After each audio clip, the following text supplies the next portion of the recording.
What's going on with your ruler in the month of April? Well, for one, Mars is going to be in Sagittarius the entire month. It is going to be working in a house that has to do with expansion. It has to do with your belief systems.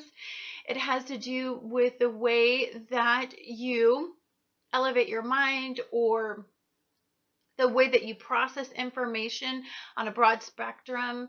Also, your ruler actually goes retrograde this month on April 17th. So when your ruler goes retrograde, that means that Mars has to slow down, and Mars doesn't like to slow down, so you're going to feel a little off. You're not going to feel quite yourself. I want you to be mindful of the fact that, Mars rules action, and it rules how we take action, but more importantly, it rules, that energy, that because it's in fire, it wants to take action, but there's going to be resistance, hesitation. I think there's going to be obstacles that come up. This is a reflective point in energy. Anytime that we have a planet in retrograde, it means that we need to realign ourselves, reassess our thinking, especially when we have the Sagittarian-based energy.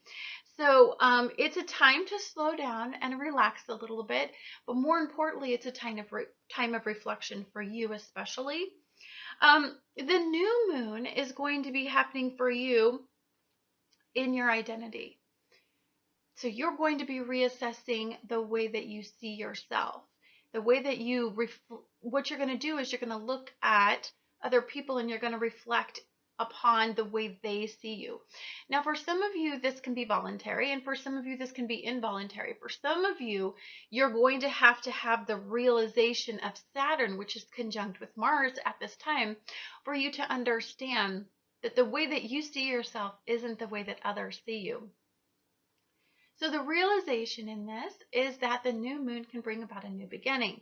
You can merge the way that others view you versus the way that you see yourself, and that is a very important side of energy. We often think that we are coming off a certain way, when energetically we couldn't be further from the truth.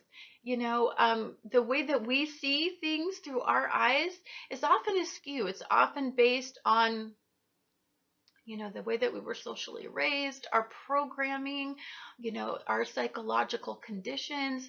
And so often the way that we see ourselves is entirely different than the way the world views us.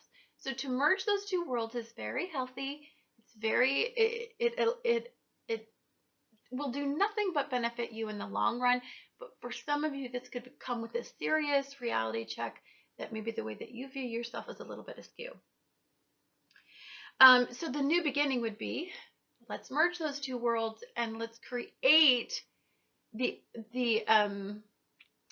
what you're exteriorly, illuminating, the way that you feel that you're doing that is something that you're going to want to align yourself with. So if you see yourself as being this calm, collected leader that has a rational explanation for everything, but others view you as this temperamental person that is unstable often, has violent mood swings, and, is very unstable, the reality check could be, wait a minute, they're viewing you that way. That's not the way that I am. I need to merge those two worlds, the new beginning in that full moon for you, because I like to tie the moons together, because the new moon is all about how we appear on the outside, but the full moon, the cumulative energy, what changes do we have to make on the inside for us to be portrayed exteriorly the way that we want to?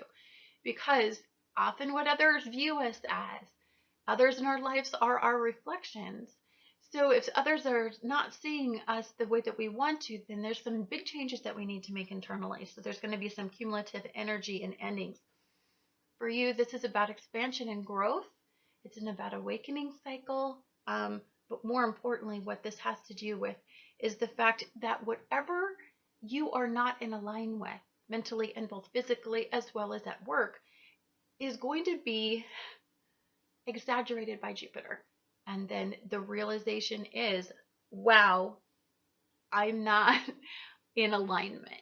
And the cumulative ending in that is I need to get that in alignment. I don't care to, have dysfunction expanded in my life at this point. Something that is also taking place this month and the entire month of April is the fact that we are going to be having a mutable T-square. Your ruler is involved in a mutable T-square. It's going to be for the entire month. And what is going to be taking place is the realization and the expansion of the dysfunction. So for some of you, the realization could be quite difficult. And the merging of both the physical and mental alignment is also going to be in question. But I think more importantly, it's how we disillusion ourselves into believing that we are, in fact, perceived one way when we are not. It's like we're seeing ourselves for the first time in this energy. It's a very important month for you. There's going to be a lot going on. I will go into these further in my dailies, but I did want to give you just a general idea of what is going to be impacting your energy moving forward.